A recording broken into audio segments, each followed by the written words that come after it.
Let me find out what episode we're on, because that one that we just did would have been episode J. Or Jolties. Which means that we're the Jolties Jellican. Yeah, we can. It's covered in a thin layer of denim. Got Jelt. I like This that. would be episode 11. Oh, right. Okay, right. Hello and welcome to episode 11 of Be Gay Solve Crimes. I am November Kelly. I am joined by my two co-detectives. I am Lucy. I am your local librarian and our third and final co-host. Hi, I'm Mia Mulder. I'm standing for the fuck-up detective of the episode. There's always one. What am I saying? I feel like it was me last episode. The heat wave is creeping back here, and I can tell my brain's slowly cooking. Back-to-back recordings. Yeah, no, I mean, this is the thing. We're sort of doing back-to-back recordings, having just gotten out of a heat wave before the next heat wave. Everything is going beautifully in Europe. Don't even worry about it. But you know where else things were going beautifully?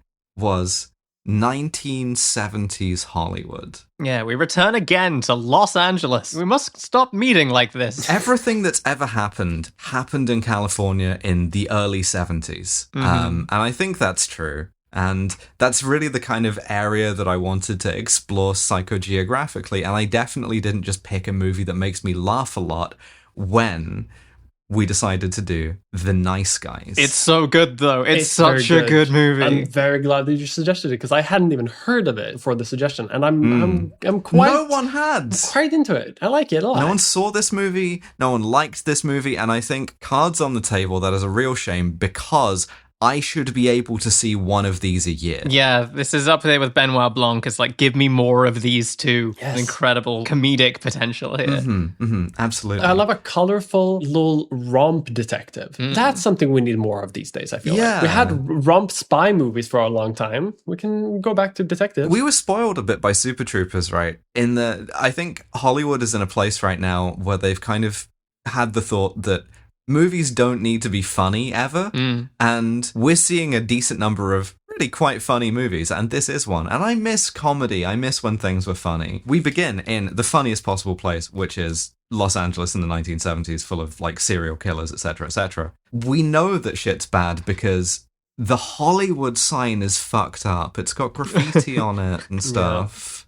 The eternal sign of things going awry. Hollywood was not yet Hollywood. It was just a cesspool of pornography and vice and avarice. It had not yet cleaned up its act. By which I mean, it's always been like this. Part of the O has fallen off. It's Hollywood at this point, which is a terrifying prospect. I mean, initially it was Hollywood Land, but, you know. We follow this little boy in his pajamas with the haircut that I had from the age of about 7 to 14-ish, before I had that haircut bullied out of me. Very much a Harry Potter and the Goblet of Fire situation. God, that's a good age to get out of it, I feel like. I feel like I had the haircut until I was like 18, maybe even 19. Like, I think I had this kind of haircut straight up until I transitioned. I would have done if the, short back and sides forced on me. It's the real, like, kid who's gonna have some gender going on in a few years cut. Real. It's the middle of the night, we're up in the Hollywood Hills, or the Hollywood Holes, and he sneaks into his parents' bedroom to steal his dad's porn magazines. Now, I'm just about old enough to remember porn being in magazines, but the idea of stealing your dad's from under his bed while he and your mum are sleeping in it this is bravery. This is astonishing. Some kind of like Guna Medal of Honor, you know? When you're like 14 years old, you will go through the trenches, you will go to war to see a nipple. Like, you will do anything. There's no internet these days either. You can't just Google girls kissing. Oh my god. All you have is weird shit you see on TV occasionally, if you're lucky, and maybe some like catalogs with like underwear models. That's it. That's what you get. Yeah, like I say, I was born stuck between borders, right? I sort of like am aware of the existence of porn in magazines, but like at a certain point I was just able to like go onto the internet and Google lesbians for some reason and get a lot of discourse that I wasn't horny at all. But so no, this kid, he's like sneaking his dad's copy of like Cavalier or whatever, and he's looking at the centerfold, which is a woman named Misty Mountains, when down the Misty Mountains in her car crashes through the entire house. Yes. Yeah, he has one look at the centerfold of a porn mag, and the very porn star that he is looking at crashes through the house and dies in a horrifying car crash. And you've just given that kid Catholicism. I would immediately, I'd be like, this is my fault. I caused this. I shouldn't have been horny. I'm sorry, God. I'm sorry. Like, also gave OCD. Yeah. Catholicism and OCD, closely related mental conditions, to be fair. She's like in the wreckage of the car, completely naked, covered in blood, and she looks up at him and says, "How do you like my car, big boy?" You're gonna make this kid the lesbian Yukio Mishima. This is like future episode? Question mark? I guess is Confessions of a Mask. Is that a detective narrative? But the detective is like signally failing to figure out that he's a transgender woman. I don't. I mean, there's the film Black Lizard that we've had on the list for some time, which has Yukio Mishima in it. Yeah, sure. And like this kid, hyper traumatized. Don't see him for the rest of the movie. I assume it's going to be fine. He's fine. It's the 70s. Kids are fine. We then go to a montage with guy we love to see, Russell Crowe, intoning that there's something wrong with kids these days. Yeah. They have a gay towel. They're too, like, sexually, like, not naive, right? So we're following this, like, teenage girl who's, like, in high school. The entire class is laughing at, like, this sort of, the educational thing that says something funny. It's like, Billy has a gay towel, and everybody's losing their shit, right? Which is like, what is this lesson? Yeah. Is a gay towel like a thing kids need to know about? We're teaching 14-year-olds the concept of, like, adjectives or whatever, and he's like, no, the kids are fucked up because they know about sex now. Take this girl, for instance, who is being sexually abused by, like, an adult man, right? Yeah, she's 13 and her boyfriend He's 18 or whatever. No, 39, 3 times her age, I believe. Really? Jesus Christ. Yes. I thought it was like sort of regular Schoolgate's pervert rather than like... No, this is just full-blown pedophilia, It's Jesus. Crazy, yeah. Barely a teenager, yeah. And Russell Crowe turns up at this guy's house and says, are you blah, blah, blah? He's like, yep. Punches him square in the nose and says, stay away from little girls. Yeah. With brass knuckles on. Yeah. He's established as like a character who is like not necessarily a detective for hire, but he's like a tough guy. No, he's muscle. For hire. Yeah, he's functionally, he's a mercenary, right? Notably, he doesn't protect the girl at all. He waits until she leaves, so at least she doesn't have to, like, see it, right? And having been listening in on them smoking weed together and him getting her to say, "You're the man," he goes, "Are you the man?" and then punches him in the face with the brass knuckles on. And then immediately goes straight to sort of like sentimental reminiscence, right? This is a real niche for Russell Crowe. His character in LA Confidential, future episode, is going to be sort of very similar. But he's sort of like, getting the blood off of his brass knuckles and thinking, I grew up Irish, which is... My impression of this character is that this is how Joe Biden still imagines himself. This is how I imagine Joe Biden, actually. Yeah, an old-timey tough guy. This is what tough guys used to look like, and I believe it. Yeah. The focus of this episode is going to be much more on Holland March, or at least my focus is. That's where I think a lot of the gender in this, and it's also like a lot of the detective is. Yes. Yeah. Yes, I agree. I mean, he is the detective. He is the only one who is like a proper licensed detective. The only other thing worth noting about Jackson Healy, Russell Crowe, so far is that he is unhappily divorced, right? And sort of as he's driving around punching pedophiles in the face, reminiscing to himself, thinks to himself, marriage is buying a house for someone you hate. Yeah. Which is just incredibly spiteful and horrible. So we've met our muscle, and now we need to meet his wife of this movie. Yes. Ryan Gosling, my beloved. He is so pretty. Waking up in a tub, wet, but also in a suit. I'm washing myself and my clothes. Yeah, he's having a bath in a suit. This is one of my favorite introductions of, like, not just a detective, maybe like a character. Is just guy who has his shit together so little that he's like in the bath in his full 70s suit when he gets a phone call from his daughter saying, "Hey, you remember you're working today, right?" Yeah. Also, it's my birthday, by the way, in case you forgot. Get you out of those wet clothes. He also has this internal monologue. It comes free with the being a detective, where he says, notably, "I wish I wished for things." which is a thought I remember having pre-transition when I was deep in the sort of minds of sort of pre-sapience. Yeah. Like, because I realized that I had seen this film when I was watching it, because I went to go see it with my brother in the cinema when it came out. Again, can't really remember much about it on account of being very, very drunk and quite sad, because I spent a lot of my time pre-transition very, very drunk and very, very sad. But what I remember most from this is seeing Ryan Gosling and being like, I'm dressed like that.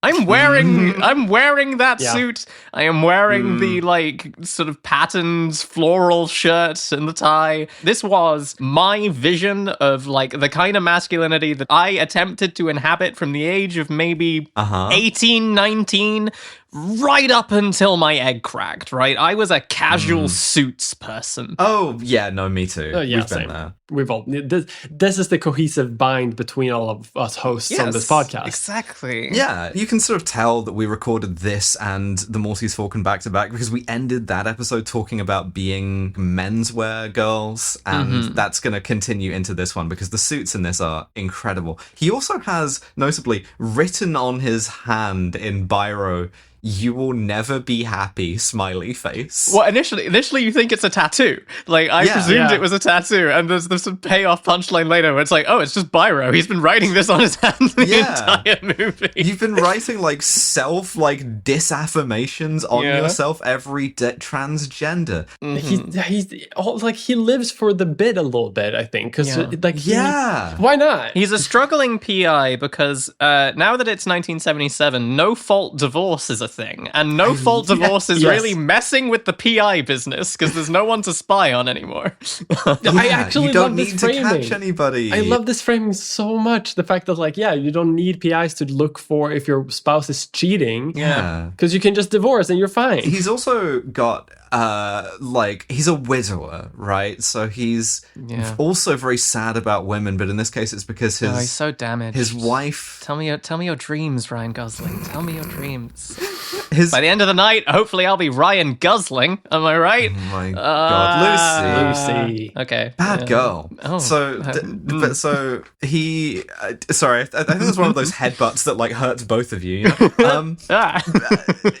I'm totally fine. His wife diagnosed his entire problem once, which is he doesn't have follow through, right? So like he couldn't like follow through as a cop, and now he's a PI, and now he's a widower, and he's like raising their daughter. I love the implication that being a widower is like the skill issue of not being able to follow through on keeping a wife. Yeah, he's half-assing parenting. He's half-assing it. He's such a girl dad. He's such a girl dad in this. He is. Yeah. So he's getting by on essentially scamming old ladies, right? We see his first client is an old woman in a home who wants him to find her husband. And we see him look behind her at the urn containing that man's ashes and take her money to go and look for him. How long ago was it since you saw Fred? Since the funeral. Magical. Yeah. He also perfectly deploys the solid snake technique of conversation with her, which is you just say the thing that they say back to them with a questioning intonation. Yeah. That's most of a police interrogation, right? That's legitimately works as a strategy.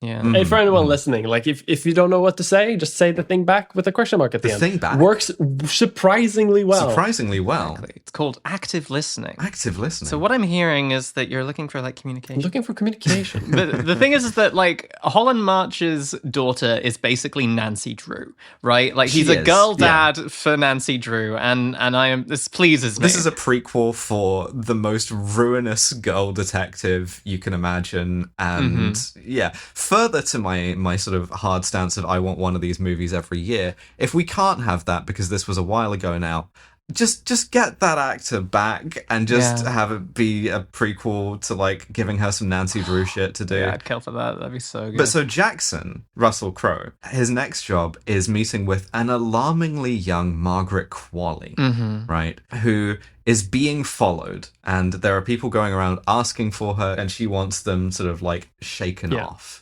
Right? Take care of these guys. And she pays Russell Crowe like $400 or something like that. Yeah, she pays him and she hands him a like cow-shaped post-it note with Holland March's name and address.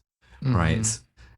Margaret Qualley doing ruinous damage to my gender here, and because she is a year older than me, and I remember seeing this film, and she is one of the most beautiful human beings on earth, and I remember watching this as an alcoholic sort of Holland March light, seeing all of the scenes with her in this incredible yellow dress, and just being like, this makes me sad in ways that I cannot identify. Yeah. Speaking of being sad in ways you can't identify, we see that Jackson kind of has like PI dysphoria, right? He wants to get out of the sort of hired goon game, and he thinks to himself, well, PIs help people. You know, I don't... He floats getting his PI license and going legit, you know? Because he sees like an ad of himself where he like does like the tough guy bit. Yeah. And like it's not as noble as being a PI. No. For him, PI stands for pedophile intimidator, right? And he wants it to be something different. Meanwhile, we see the actual PI work that Holland March is doing, which is on the trail of Margaret Qualley, going to a bar she went to where he finds that she drank bourbon martinis, which he correctly identifies as disgusting. Correct. Tries to get the bartender to pull the CCTV or the credit card receipts. The bartender says no. He tries to bribe him with an origami folded... It's so cute. Yeah. Is that a shirt? It's like an origami folded shirt and be like, I made it myself. It's very pretty. and then in what something that I really love as a moment of characterization that just doesn't go anywhere is the bartender goes, yeah, I made this, and shows him the baseball bat under the bar. And I think about that bartender's like wood turning hobby quite often. Yeah. You can, as a writer of comedy, you can just do this. You can imbue your little paper dolls with like whole lives and then just use them for a cheap laugh. It's incredible. He's astonishingly incompetent. He ends up like slicing his arm open trying to break into a door. I was about to say of like how incompetent he is here, because he covers up his hand because he wants to break into the bar to like look for like credit card receipts or something like that. Yeah. And he covers up like his knuckles with some paper or like a very thin cloth. Yeah. So like he can break through the window. Yeah, so he can break the window without cutting his hand, but it's only like covering like half of his fingers essentially. And then of course he slices open his arm open and bleeds an incredible amount of blood, which is what happens when you try to break windows like that. We learned that Holland March is incompetent and that Jackson Healy is like broken because he sort of gets up and looks at the word of the day calendar, which today is equanimity, and immediately he uses it in a sentence, and the sentence is, he accepted her betrayal with equanimity, which in itself is funny, but then we get the funniest spit take I've ever seen. Where we just flash back to a restaurant where he's talking to his wife, and his wife says, Jack, I'm fucking your dad. I fucked your dad. I'm fucking your dad. And which is like he's Russell Crowe at this stage. How old is his dad? Old man's son, also old man. Yeah.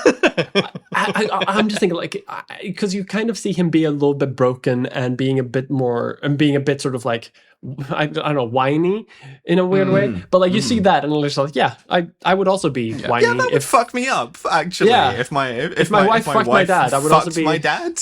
Yeah, Parkinson adds vibration. It's never at risk of happening with me. Jackson has been told by Margaret Qualley to like, can we get Holland March off my case? Goes round to his house and beats the shit into him on the presumption that he is another one of these 39-year-old pedophiles. Notably, he's distracted by thinking about his wife fucking his dad, so he leaves his brass knuckles behind and has to just punch him in the face, just like raw, I guess, like bareback. Exactly. Playing the game shut up unless you are me, which is really yeah. Holland goes for his gun, which is in a cookie jar in the kitchen. He immediately gives up his client because his client is an old woman, right? Who wanted me to look for her niece or like her granddaughter or whatever, and she's a person of interest. She swears that she saw her, and we see that that Jackson's kind of offended that Holland just like gives up his client like this, like he has no sense of honor. Well, it's like when you aspire to be something, you often have higher standards than people who are actually within that field. Yeah, no, tell me about it. Yeah. Crucially, the old blind lady who has hired Holland March at this stage is claiming to have seen the dead porn star alive since her death. 2 days after the death, even. Yeah. The start of the mystery is like, how the hell is she walking around after that car crash at the beginning? We have on Kill James Bond something that we codified as the Solo Doctrine, named after a bit in one of the Man from U.N.C.L.E. movies where Napoleon Solo would not stop trying to escape the whole time he was captured. Like, you let him go for a second, he's lunging for something. Holland March is an adherent of the Solo Doctrine because the second he gets the chance, he goes for the gun again. Yes, it's the cool hand Luke effect. You know, you bring this guy back and then he runs away immediately. You can't keep this guy contained. Which you gotta do. Like, that's the thing to do, by the way, listeners. Yeah. Although Jackson Healy does beat the shit into him and breaks his arm. Yeah. The arm break in this is like, it's almost kind of Utopia-esque. It's like a really quite frightening piece of violence in a comedy where he's just like, so when you go and talk to your doctor, you're going to want to tell them that you've got a spiral fracture of the left radius, and then does the thing that he says he's going to do. It's ow. And as he's leaving the house, his daughter Nancy Drew just like is such a good neighbor that she offers him a bottle of Yoo-hoo. Yeah, but he takes the Yoo-hoo, and then as we see him go home, we see he's picked up a case of it on the way home because he says he says to her like jars of it. It's great. He says to her like, I haven't had a Yoo-hoo in like 20 years. It's crazy, and we see that the impulse has clearly just struck him. It's so real. I've done this before. He's so like me. Magical. He's so me. Yeah, when I decide once in a blue moon I'm going to get really into Nesquik, you know, just like...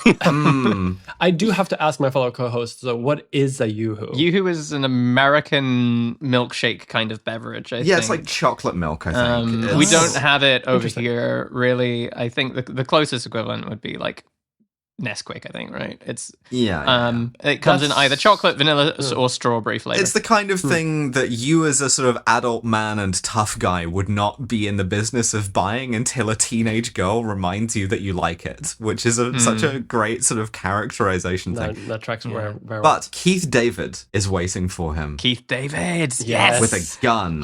Fucking power force of an actor. Yeah, with a gun and a second dumber goon. Right? And we see that they try to run the same routine on him, and Jackson does not give up his client. Because they're looking for Amelia, right? So like he went after like the very innocent detective who was looking for Amelia, beat him up, but now there are two like actual goons looking for Amelia, which are a bit more scary. Who are like guns and a bit more violent.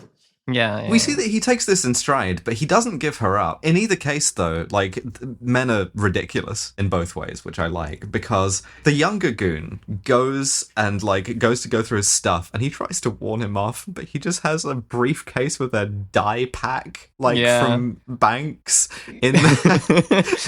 Yeah, he sort of gets the kind of facial tattoo that means his only job options in future are joining the Blue Man Group. From one side in profile. Yeah, and this leads to a gunfight, right, in which said goon just accidentally shoots a perfectly innocent woman just across the street. Yeah, and we see that, like, it's played for comedy, but it's like, that poor woman. Jesus Christ. Yeah, we then go to bowling. Nancy Drew's birthday party at the bowling alley. Yeah. I love bowling. I need to get bowling again. It's the most transgender of all casual sports. I believe it. I say, without elaborating, I'm going to continue. Ryan Gosling is being a girl dad. He's being such a girl dad. Yeah. He's having to, like, manage her, like, annoying friends. You've got to manage, like, 13-year-old girls is, like, actually possibly my worst nightmare. So, I mean, he is strong for this one. He goes to hide in the bathroom and take a shit. Like a real dad shit, too. Got a magazine. He's going to be in there for, like, 2.5 hours. Having a shit cigarette as well, just, like, smoking at the same time. Nasty work. Jackson finds him in the thing, but Holland has a gun now because he doesn't want to get his arm broken again. And what we get is, I think, just Ryan Gosling, incredible physical comedian. He's so good. Fumbles the door open, fumbles the gun, has to hold the door open like 3 more times, and then drops a lit cigarette into his trousers. All the while covering his own genitalia with a magazine because he's on the toilet. Yeah, he's covering his dick with a front cover of Tricky Dick, Richard Nixon. It's a dick on dick joke. It's so good. Hard to explain physical comedy. Just trust me that I'd laughed for a full minute uninterrupted. Yeah, we had to pause it. It was so good. I love it so much. But so they join up. They join teams. Yeah, Healy hires March he says, what it is for me is I like where I live and I don't want to move, which is really good. And March's daughter is, again, fully detective gender here, like making business moves, reaching across the table to shake Healy's hand. She's the negotiator here. She's so much more competent than her detective dad. It's a beautiful dynamic. I do like that she asks him about beating up one of her friends and he earnestly hears her out, which is just great. Like, is she big? Is she like that? It'll affect the price. Yeah. And she's tall and mean. So, they are trying to find Amelia. March has a lead. Yeah, the lead is that she's part of a protest group at the local university. This is City Hall, actually, I think. Oh, okay, and they're doing a die-in, right, to protest the smog. Very common thing during the 70s. Yeah, bad smog, no Clean Air Act. You know, the birds are dying. They're all wearing gas masks as well. There's more comedy here as well, of just because they're all pretending to be dead. So, like, he asks if Amelia is there, and someone kind of muffled answers, like, we're all dead. I can't tell who's talking. Yeah.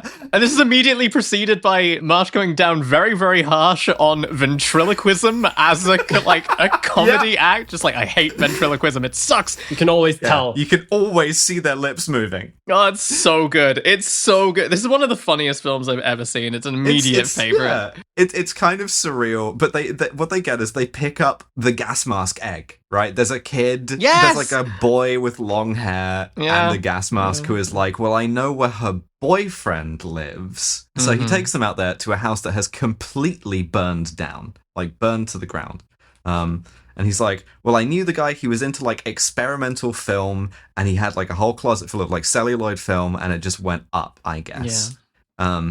At which point the movie is struck by California Kuno. Oh my god, Kuno doesn't fucking care.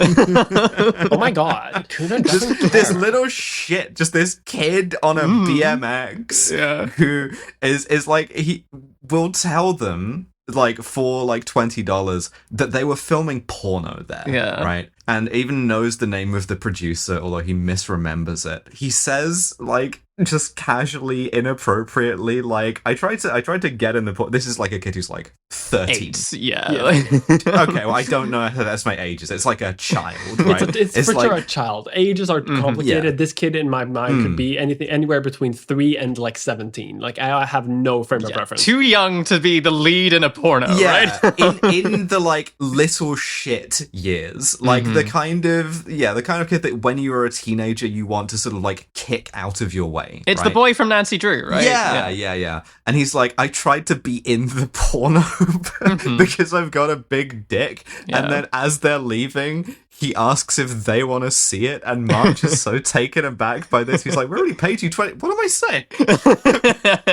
Which is like, yeah, and here's where we get a little bit of gender as they're driving away, because I believe it's Jackson. No, Holland March says the days of ladies and gentlemen are over. Yeah, and this is like an interesting thing that a lot of pre-transition people like who are fighting their way out of that egg are struggling with, is because like these rigorously enforced gender norms they're restrictive and suffocating, but they are also quite easy to understand and quite easy to perform when they are sharply demarcated. And a lot of the desire to sort of like get into anachronistic menswear, I guess, is that it's like, this is the man uniform. Surely no one will doubt my masculinity if I wear a fedora and a trench coat. And you know, as we're getting into the late 70s, we're getting a little bit more gender fucky with it in the mainstream in a way that like is kind of disorienting if you're under the impression that these are boundaries that you're not supposed to walk over. You're not supposed to be able to just fuck around with it. Yeah. Also the sex and relationships angle here, where it's like there's no kind of like gentleman anymore, and I'm worried about raising my daughter, right? In a world where like everybody's kind of lost their innocence a bit. Which is a good, I think, setup for where they head next, because they are driving down the road and they see a big, like, billboard advertising the producer of the porn that they just got the name for. And they were like, well, let's go talk to him then, because he's the closest next lead but that means going to like a porn party villa. We go to a porn party. We sort of wander into Boogie Nights here, which incredible film. There are whores here and stuff. Don't say and stuff. Just say there are whores here. Well, the daughter has sneaked with them by hiding in the trunk of the car. So because she wants to join on the detective work so bad. And this is real, like, Studio 67 stuff. Holland sees the unicorn from Blade Runner that makes you transgender. The unicorn that makes you transgender. But also, on the way there, he tells Healy, right, like, being a detective sucks, right? I wrote this down verbatim. You drive around like an asshole. You spend half your time interviewing the Chets of the world. You spend the other half trying to translate fuckwit to English. And by the time it's over, the only thing that changed is the sun went down twice, which is...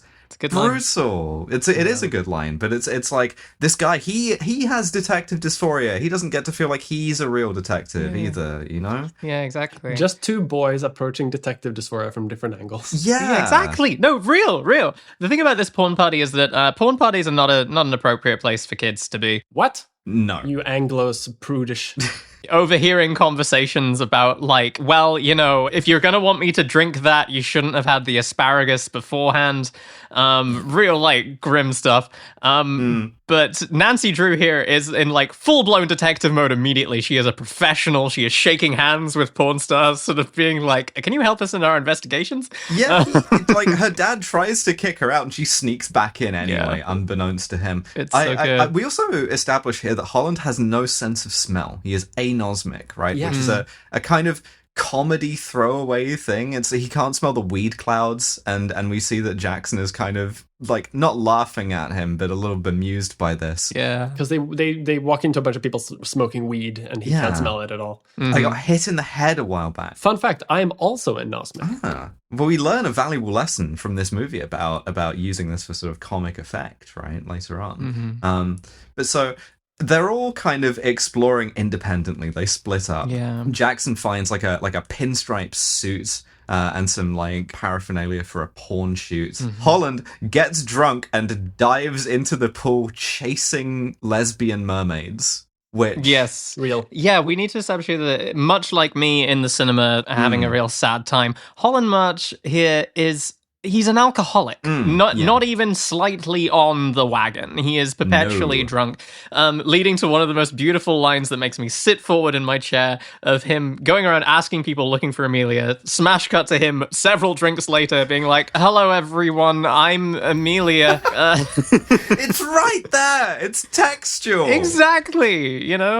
If this is a movie about Nancy Drew being raised by her two dads, one of those dads is mum, and that's Ryan Gosling. Yeah, I kind of think they're both mums. That's my contention, but I think they're different kinds of mums. I could be lazy. There's a real sequence here where I just describe it as how it feels to embarrass yourself for a woman. He finds a beautiful woman in like a Native American headdress doing the Coachella thing. Yeah, wearing someone's culture as a costume. Yeah. And he tries to chat her up by being like, I do a little acting too. Shoot me. And she like mimes shooting him. And he plays dead. And he plays this up so much that he rolls over the edge of the balcony and down the hill. Yeah, been there, I think. She sees him do it. She goes, woo. And then turns around and leaves. It's amazing. How it feels. Yep. It's never not felt like that. It's so over after that happens. While this happens, also like the daughter Holly is watching porn with the actress in the same porn movie that's currently going on to earn her trust, and uses that to get information about the porn producer and learns that he's a creep. Would be surprised to know. Yeah. She's doing good detective work by watching porn as a child, which is like, But this party goes on, and essentially Ryan Gosling, while down in the woods, spots Margaret Qualley wearing an incredible yellow dress and follows her along, but is too drunk to really stand up. So he's sort of like sitting next to a tree, and he lights a cigarette, and we get this incredible, like, beautiful bit of lighting that jump scares me, of lighting his cigarette, and there is just a corpse next to him that he doesn't even notice for a little bit, and that is the corpse of the movie producer, this guy,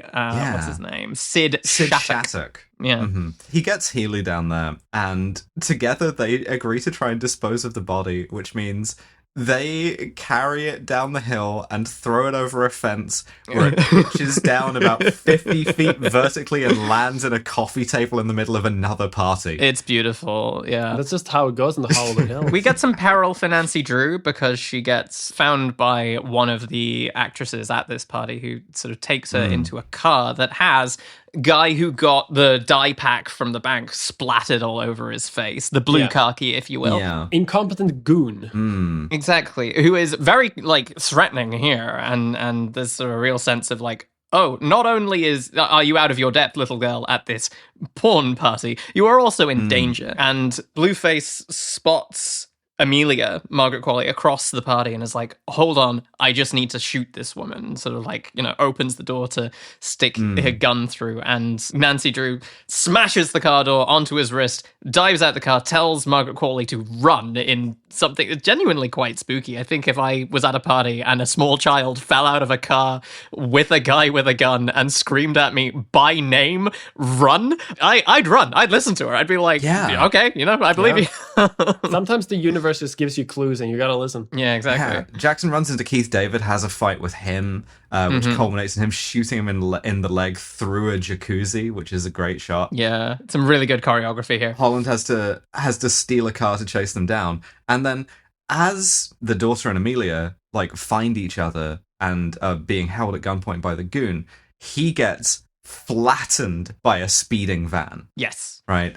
Just run over, is lying twitching on the road. Yeah, it's real gruesome, but this guy's a shit, and you sort of feel that he deserves it a bit. But what we get is a really nice little moment here where Healy goes over to Blueface and sort of setting up to like basically mercy kill him after extracting information. Yeah, he's gonna like suffocate him to death, right? Yeah. And he notably sends the daughter away for this because men are the violent gender and women shouldn't be exposed to that, especially not girls. Yeah. Right.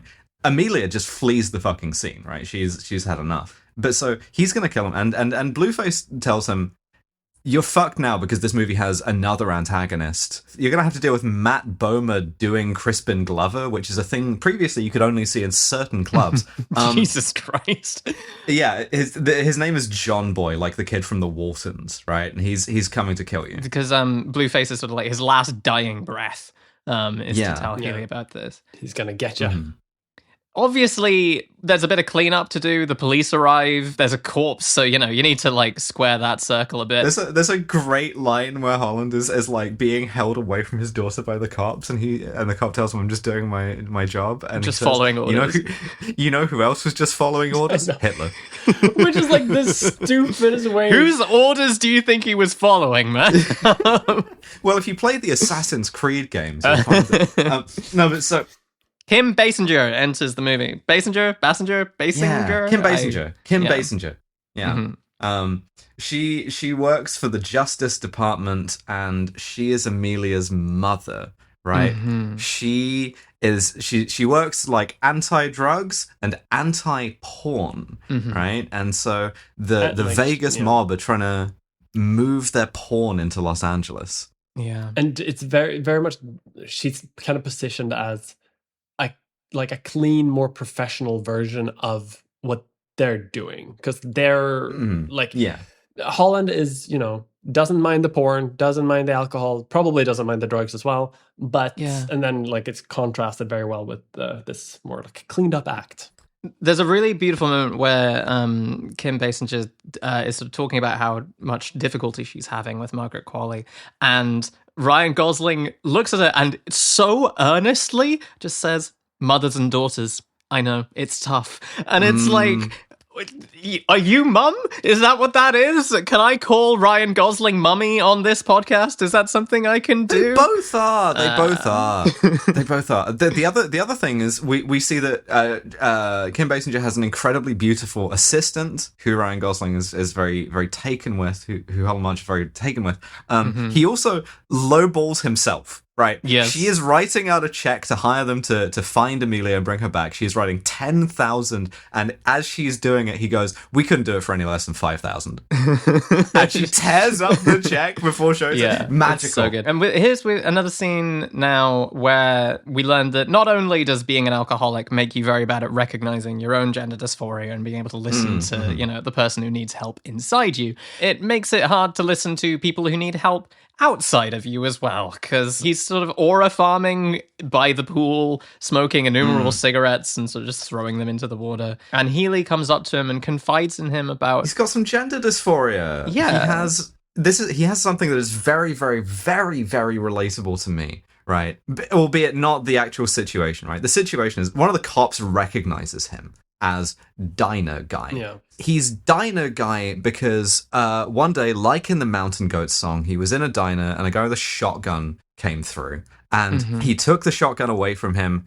He got shot doing it and he beat the shit out of that guy. And as he remembers this extremely traumatic event, he says to Holland, "It was the best day of my life. Yeah.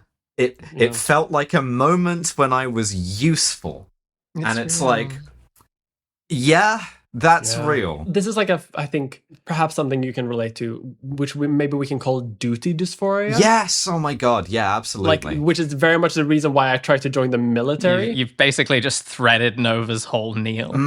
Yeah. It's like, no, I myself, my life has no value, right? Because I'm a sort of like hollow shell of a person, right? But I can, in fact, I have an obligation to use it to help others or whatever. And more than that, to just be useful, you know? I am not yet ensouled because my soul is being crushed into a tiny little thing in a cage at the, you know, bottom of my gender dysphoria. The thing that they don't tell you is that once you get the soul, the duty dysphoria does not stop. And I'm still not quite sure what to do with that. But so, you know, neither is Healy. For me, my gender dysphoria in this comes from March turning up the next morning with a new suit and being like, "Do you like my new suit?" And he goes, "It's purple, man." And he goes, "No, it's not. It's maroon," in like a really defensive sort of way. This is like the salmon shirt. So what we're learning is that there are two types of trans women. Shut the fuck up. Those math. Shut the fuck up. So the other thing is we get some backstory because Healy sees the daughter in like a vacant lot where he's seen her before. And he finds out March's traumatic backstory, which is his comedy injury, his like anosmia, meant that he couldn't smell a gas leak that blew up his house and killed his wife. Yeah. Right? And it's like... Very sad. Oh, shit, like that just happens, I guess. Yeah. It's really nice. Good bit of writing.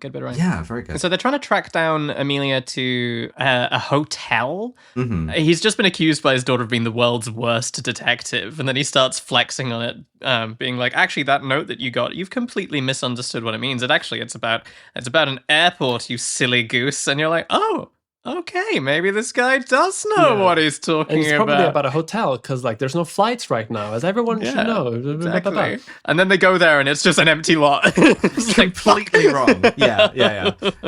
And they were right the first time. So they go to the place they're going, which is the Burbank Airport Hotel. I love this guy so much because like they go up to him and ask if like, have you seen this girl, Amelia? She came in here maybe half an hour ago, and he says, "I don't know, man. I just work here." And he says, like, "Yeah, that's why we're asking you." Which this whole interrogation is great, right? Like, there's a bit where Healy's beating him, and he goes, "We can do this the easy way or the hard way," and then catches himself and goes, "We're currently doing this the easy way." Yeah. Just two dumb guys is always funny. And they realize that they need to go upstairs, but neither of them wants to go.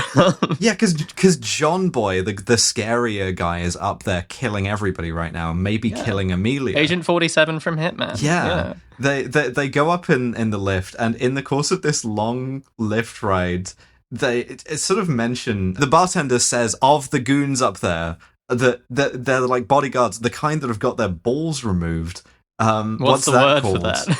Yeah, Munich. And in the elevator, Ryan Gosling goes, "Munich." It's a guy who's had his balls removed is a Munich. Yeah, Munich. It's amazing. They arrive at the top of the hotel. The door opens, and we just see like the final chaos of a Hitman level, right? There's just like blood everywhere. Stealth has failed, and you're just hearing gunshots, and they sort of like look out, turn around, and they go back in the lift and go back down, and you just sort of see Ryan Gosling's jowls shaking with terror like a little puppy. It's so good. Very good acting. But as they're on their way out, who should land on top of their car having jumped out of a window, I think? Barefoot Margaret Qualley, which, woof. Yeah, it's the same thing as the Maltese Falcon, right? Where it's like you just got handed the clue by accident, but in this case it's because, like, explicitly, they don't know what they're doing. Yeah. Right? Yeah. And I kind of love that. So she shoots at them out of, like, instinct, falls off the car, hits her head. And so they have to take her home. They go back and find that Nancy Drew is, like, having a friend over for a sleepover, despite the fact that she's supposed to be at a different place, a different house. Her most annoying friend. And when he asks why, she says, my sister's having a guy over. And Holland, a fully grown adult, says to this teenage girl, your sister's such a slut. Just like, without skipping a beat. And she agrees. She's like, yeah, it's so fucking Girl funny. dads. Mm-hmm. This is another bit that's a little bit inherent vice, right? Is Margaret Qualley sort of she wakes up and she identifies the entire conspiracy, right? Mm-hmm. It's like it's all capital in it together, right? In this case, it's Detroit. It's right. The big car makers would sooner kill all of these people in order to cover up their conspiracy than put catalytic converters on cars that would cut down the smog. Because they established a bit earlier with the woman who works at the DA that she is currently like managing like a big case like that. Mm-hmm. And now Amelia says that she's not going to prosecute. She's going to let them go. Yeah. It's going to be fine. Like, even though the problem is much worse than people publicly know. Mm-hmm. And she basically has a whole thing of like, my mom is one of them. She's like one of the man, one of the capitalist corporate aggressors. Exactly. It's part of a long tradition of like American leftism where you lay out the thing, but then you have to put some comedy on it because you get scared. So think of that in the tradition of Inherent Vice or One Battle After Another. Tons of this stuff where she does like she articulates all of this where it's like, oh yeah, big car is colluding with the Justice Department in order to keep poisoning the air, and then she like bonks her head on the back of the bed. And it's like, okay, sure. But we learned that Margaret Qualley has been persuaded into making what she has sort of insistent is a protest movie. Yeah. A work of investigative journalism. A political message. A video essay. This would work on me, I have to be honest. Mm-hmm. But it is just porn. The upshot of this is that she has made a porn movie that just reads into the record as part of the plot nobody listens to, the whole conspiracy, which is a great bit. I love that. I also feel like it's something that like, kind of would happen in the 70s. You know how like Chelsea Manning smuggled out a lot of the WikiLeaks documentation on a Lady Gaga disc? I feel like if that had happened in the 70s, it would have happened kind of like this. Mm-hmm. Yeah. I'm not watching porn to jerk off. I'm watching porn for journalism. For the articles. I'm not in porn to jerk off.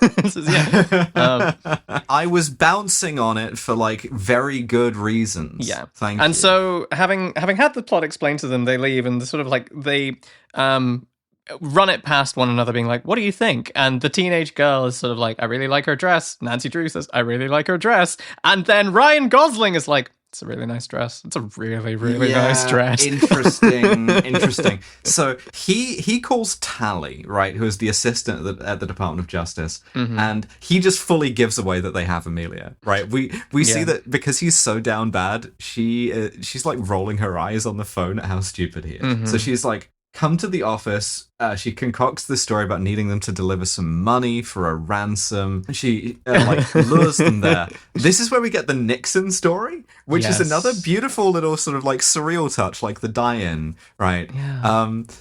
Where Jackson says he knew a guy who was Secret Service on the Nixon detail once he'd stopped being president. And a guy got in a car accident next to Nixon, and Richard Nixon shows up and is like, you're going to be okay, son. And then the guy fucking dies, right? And it's like, Richard Nixon, American psychopomp, Yes, he's an angel. This is like Yeah. it gets and this has a really interesting Disco Elysium style payoff later that is very surreal and that I really, really, really like. I'm just imagining right now Richard Nixon weighing your heart on a scale against a feather. Yeah, exactly. It's so good. And what we get next is one of the most hilarious little bits about falling asleep at the wheel that I've ever seen in my life, where they just seamlessly, in the way that like when you're falling asleep hypnagogically, it's just so beautiful. Has him driving this car, and Helia's like, no, you can keep driving. You're the best driver there ever is. The car can drive itself. The car can drive itself. Don't worry about it. All cars Take can do your this. hand off the wheel. And like initially, I thought that this was like, oh, this is like a cruise control thing, maybe. And they have a little talk about like how he has a gun on his ankle. Yeah. And then suddenly there's a bumblebee in the back door. With perfect trip logic. Yeah. Hannibal Buress as a gigantic bumblebee in the back of the car. Just like, what have you been, man? All cars can do this. It's so fucking good. The bumblebee is smoking. Yeah. And we sort of smash back down to reality by Healy being like, wake up, you fucking idiot. And in crashing the car, all of the money that Kim Basinger has been telling them to transport spills out everywhere, and they realize that it's not real money. It's just shredded newspapers. Yeah. And the delivery that they're being asked to make is just a distraction because they've left Amelia completely defenseless. Yeah. Who is now being approached by, quote unquote, the family doctor, in parentheses. Matt Bomer doing Crispin Glover. Agent 47. Doing Agent 47. Yeah. In the- I like Matt Bomer. He's doing like sort of creepy hitman here. Yeah. A horrible, horrible wig. The daughter, she makes him immediately, and she goes for the sink gun. Return of the sink gun. Chekhov's sink gun. Yeah. Yeah, it's implied that he has like so many different cookie jars, and every single cookie jar has a different snub-nosed revolver in it. Perfect. This is what I would be doing. If this wasn't such a license-bound country and I could have a snub-nosed revolver, I would have one within 2 paces of me in every room. Yeah. And it would be in the most whimsical concealment I could imagine. Yeah. Speaking of guns, right, because they come back in just in time to see John Boy, Matt Bomer, throw the daughter's friend through a window, right? And a gunfight breaks out. This gunfight, by the way, Sterling submachine gun with the jungle-taped magazines and a SIG P230. I'm not going to get into it for like an hour. I just want to say someone on the like armory team knows ball, right? I really approve of that. Yeah. This is the L.A. Noire thing of, like, you know, going to the back of the car, opening up the trunk, and suddenly having an entire arsenal inside it, you know? But the gunfight continues. Lots of environmental kills. You know, a tree is, like, chopped down using a machine gun at one stage. Light landscaping. And his daughter says, I need a drink. Yeah. Amelia flees. Yeah. And also tells the daughter, being like, tell Mr. Healy thanks for nothing. Which, fair, because like so far, she has not been protected in any sense of the word. No. And then all of the comedy comes down. Yeah, literally, because as John Boy is driving away, she comes to his car for help.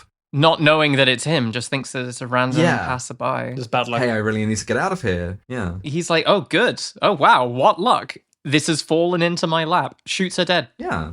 It's not sadistic particularly, it's just murderous. Yeah, it just shoots her through the window, and we get very matter-of-factly. Sort of very noir aesthetic, dead, dress, barefoot, Margaret Qualley lying in the street, right? Yeah. Which is... And then you're kind of just like, well, now what? What's happening then? And then the movie takes a shift to focus more about that porn that they made, that burnt up in the house. But because there's still some mystery threads that haven't been fully tied up. Yeah. How the hell is Misty Mountains still alive after that car crash? Yeah, they get her sort of elderly mother, the original client, back. They figure out that what she saw was a projection of the film from a hidden projector which March finds, because he does have some real detective chops after all. And that means that there's another copy out there, that they didn't succeed in suppressing it. Yeah. And so now they have to find it. And they remember the long-haired egg from much, much earlier who had been involved in the production of it, describing himself as a projectionalist. And they go, shit, Chet is going to be the projectionalist for the Los Angeles Auto Show event that's coming up. And they understand that he's going to use that event to screen what is legitimately a investigative journalism protest film that just happens to have porn in it. You know? Yeah. So they bluff their way into the projection booth at the thing. And they don't find it. The film in the projector is just like more Cars bullshit. At which point, Tally holds them at gunpoint, and Ryan Gosling is too distracted by how hot she is, which is, again, a very me reaction, I think. Well, the thing is, to me, is that, like, this moment, again, sitting forward and being like, what the fuck? Because he's very much, like, thinking exactly what I was thinking in that moment when I watched it when I was, you know, back in 2016. How do you get your hair to do that? How do you get your hair to do that? With the tone of, like, jealousy for me. Maybe that's entirely projection, but that's, you know, Ryan Gosling is so real in this, you know? I really love this interaction that they have in this projector room where Russell Crowe's character just asks, like, have you ever, like, because she holds up a gun and asks her, have you ever really killed anyone? And she just like, yes, in Detroit I've killed 3 times. And yeah, he still doesn't believe her. It's like, you know, you can't do it. You can't go through with it. Yeah. They're just arguing in front of her. Holland is doing like a thing of like, this isn't you, being like, yes, it is. But again, I've done this to like D&D characters in like other people's campaigns. It's just like, which the party is just bickering in front of them. It's so and then, good. Because we know 2 things about Holland March, right? One is that he loves women in a way that is not usual for a cisgender man. And the other is that he is a firm adherent to the solo doctrine. And so as Tally is getting more distracted and more annoyed, he ducks down to ankle level and he goes for Jackson's ankle gun. That he told him that he had while in the car, that he mysteriously was asleep during, and he's like, shit, did I dream that? And he did dream that. He dreamt that. I'd kill myself immediately with the ankle gun that doesn't exist. And then Holly appears, because she's like Nancy Drewing, as she is, and throws a pot of coffee. Nancy Drawing, if you will. Yeah. She's Nancy Drawn. She throws a pot of coffee on Tally. Yes, and it's cold, because she thought it would be hot, but it's just cold. So it was a nice try. Like, it's the kind of the idiocy is catching at this point, but it's a perfect farce, because Tally in that moment like kind of goes, oh, for fuck's sake. Goes, oh, for fuck's sake, throws her off, slips on the coffee, hits her head, knocked unconscious. Incredible. I love comedy. Deus Ex coffee.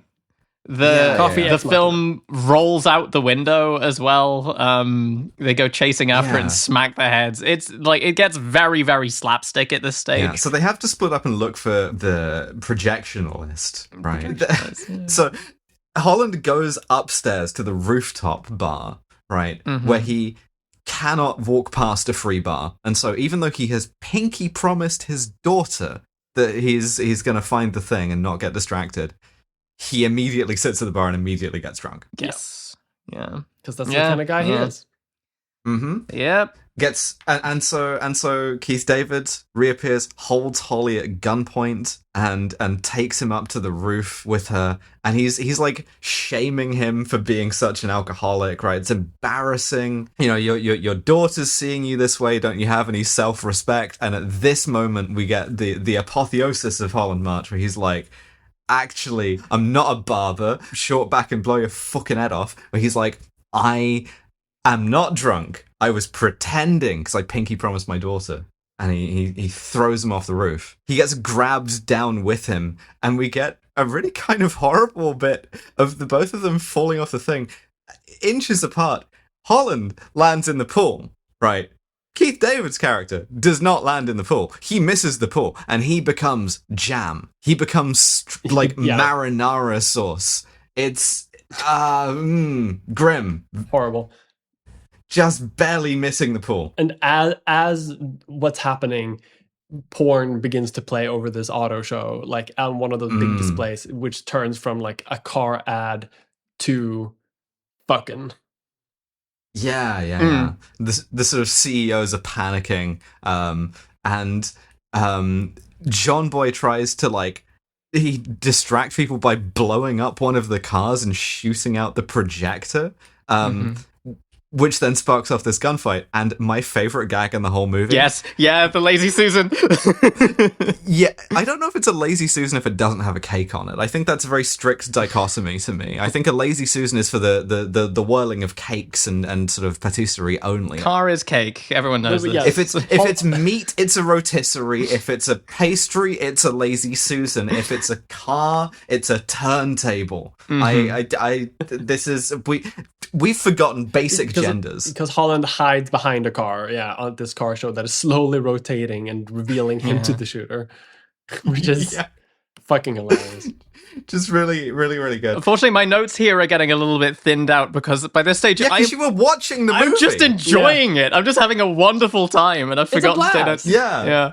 What we do is we have to show John Boy's power level, so he kills a bunch of like security guards. He gets in a fight with Holland, who pulls the pin on a grenade he's holding. Yeah, and he sort of throws the jacket, which lands on another completely innocent goon, killing him instantly. It's beautiful. We get like really good physical comedy. Jackson is like fighting him and winning, while Holland is chasing after this like rolling film canister.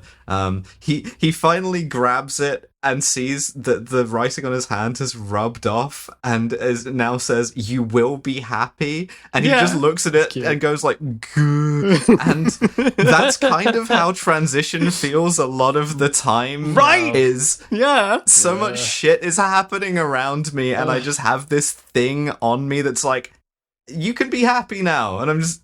Yeah, this thing that I thought was tattooed into my flesh is in fact malleable, and I can change it, and I could... Oh, it's so good. I love it so much. It hits the comedy of being transgender very hard, of like, sometimes it will be like, you could see anything happen. Like, 9/11 could happen, cars blowing up next to you, you open the newspaper and it's like, trans illegal now, or whatever, but always on the back of your hand, you've got like, "You will be happy," and it's just like... Yeah, it's cute. Thanks. Fucking thumbs incredible. up. It's cute, but useless, but cute. Drowning, getting high-fived. This is making me want to get a "You will be happy" smiley face tattoo on my hand now. It's such a good movie. So we then get the death of John Boy as Healy overpowers him. Yeah, because Jackson's gonna kill him, right? And Holly is the one who stops him, right? And she's like, "I will never speak to you again if you kill that man." It's this thing that we constantly see across all of these movies is like becoming a better person and a better detective is sort because of women. A core part of that is folding in femininity and the advice of women into your personality. You know? That's how you win. Obviously, there is a sort of cisgender reading of that where it's like, oh, women are the gender that do that, right? Women are the gender that help men self-actualize, right? That's not what we're talking about. It's different if it's like, no, I'm going to make that part of my like being. It's not about being like a better man. It's anyway. He doesn't kill John Boy, and he does tell him before he punches him unconscious that he owes his life to a 15-year-old girl or whatever. Which I like. And then punches his lights out immediately. Yeah. Holland is left holding the bag and going, "Sometimes you just win," which beautiful. Yeah. How it feels. How it feels to be an England fan, year 2026. And I mean, that's how like basically all the mysteries ties up. They basically get free. I don't fully remember what happens with the actual like catalytic converter case. The fix is in, right? Like we know that catalytic converters are going to become a thing, and maybe Kim Basinger is going to go to jail, right? But ultimately nothing is going to happen. And so Holland finds Jackson like in a bar afterwards where he's drinking just from the bottle whiskey. Oh, rum rather. Incredible little line where he's like, "Well, at least you're drinking again," with like pure unbridled optimism of like, "This is a good thing."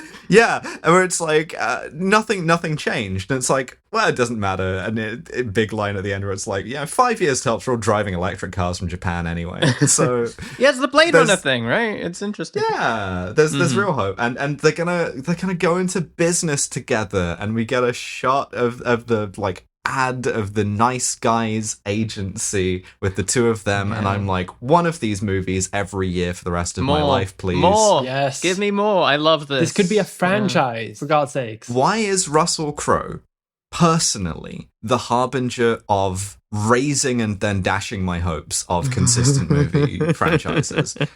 Because if you told me, right, we have given Russell Crowe more money than God and total control of the studio system, you will be seeing on a sort of 6-month cycle a Master and Commander movie and a Nice Guys movie for the whole of your adult life, right? That would be ideal to me. Yin and yang, baby. Yeah, exactly. But I don't get to do that. All things in balance, just as they should be. Those are the two kinds of movies. How can you appreciate the Nice Guys if there's no Master and Commander? But we don't make either of them anymore. So, that was the guys who are nice. And we need to ask ourselves some questions about these nice guys. And I think we are going to do it plural, because it is the nice guys. And we want to be inclusive. Even though I personally think that, like, the trans one of the two of them is also the one who happens to be the actual private eye. They're both trans, it's just a butch femme T for T relationship. And they're both mums. You did it, that's it. Diagnosed immediately. If I can't recognize butch femme T for T, then I should hand in my your badge and your gun. Podcasting investigator license right now. Yeah, exactly. So, does Holland March protect? Not behind the wheel of a car, at least. he does lock in and protect his daughter when push comes to shove. Yeah, right. Like he stops drinking for one evening to save his daughter's life. I don't think he's like actively endangering, but I think my read of this is that Holland March is the server and Jackson Healy is the protector. That's my take. They are like a couple in that regard. I agree. Well, does Jackson Healy protect them? I would say that Jackson I don't think so. Well, no, I mean it's more. Okay, so butch femme is the protect and serve dichotomy quite literally, right? We can just say this openly now, I think. I think that we construct expectations for Healy to protect, but he doesn't, and we construct expectations for careful now. For March not to protect, and he does, which is kind of. I thought you were going to say for March not to serve. Yeah, no, but I think it's kind of subversive in that way. So the way I would do it is that March protects and serves, but somewhat unfairly on the numbers. Jackson Healy does not protect and does not serve. I think he serves a little. I think he serves. He's protective, certainly. It's not a criticism. We're not. I don't know that Jackson Healy has ever put any thought into what he wears at all. That's like just not his kind of thing. Yeah, he bought one leather jacket 10 years ago, and it has lived in it ever since. It looks like a Naugahyde couch. It's fair enough. I love Gwen, wife of the show's observation with this is that like these two characters are just like Harry Dubois, left brain, right brain, split. Yes. You know, the physical side and the serving disco side, you know. Yeah. That makes sense. That tracks very well. It would also track very well with the thesis because Holland March is the licensed private detective, which would make sense that he is therefore more protective and more serving and perhaps more transgender.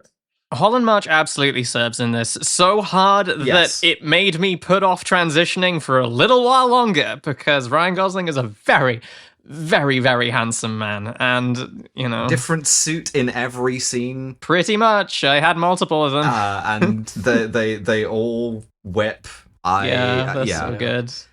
They're so good. I think we're forced to conclude that, protects and serves, does not protect, does not serve. It's interesting. I like the way he wants to protect. He wants to protect so badly, but he doesn't yet, and that's why you need the sequels, you know? Give me more of these. Yeah. But those were the nice guys, at least until they start taking their estrogen. Nice guys. Thank you so much for listening. We have a Patreon feed where, again, it's heaters over the plate. We just did the Maltese Falcon.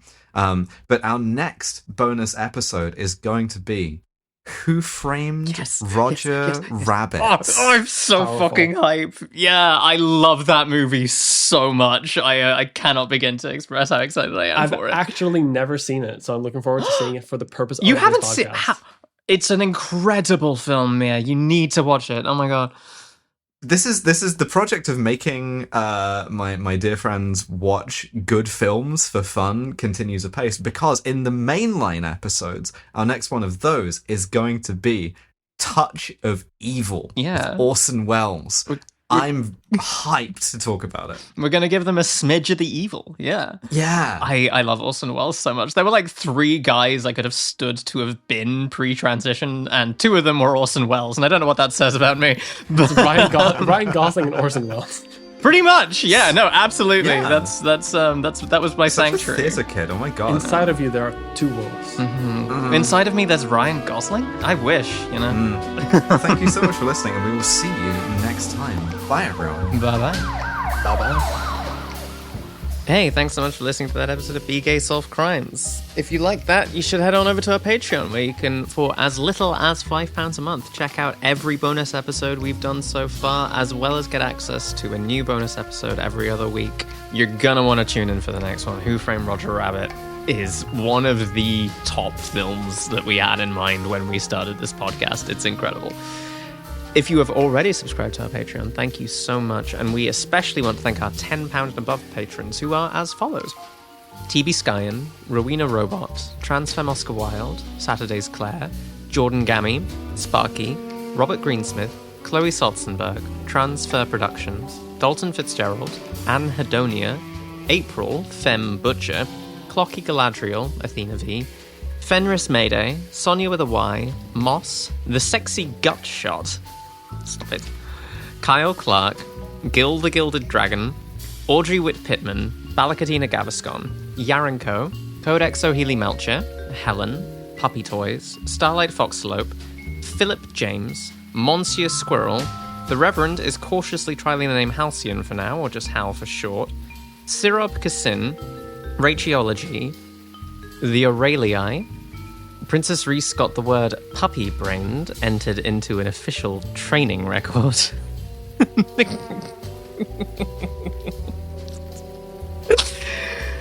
Chaos Gremlin.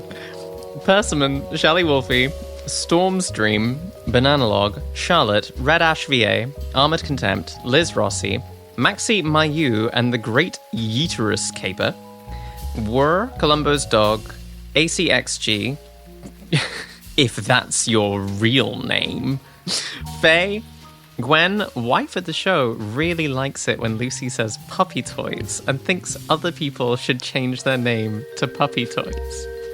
The Informant, a Regulator, Brianna the Midwest Transplant, the suspiciously woman-shaped pharmacist, Grace is a dog, woof, maybe not, Charlotte with a D, Maggie Parry Mantel and her dog Patch, Ember Eagle, Must Be Zip-Tied, K of Joanna, Doc Bones, McNorsk, Nerves Nebula, Cassandra T, Caitlin is a kitty puppy, and Bean. Thank you so much, all of you, and we will see you next time. Bye.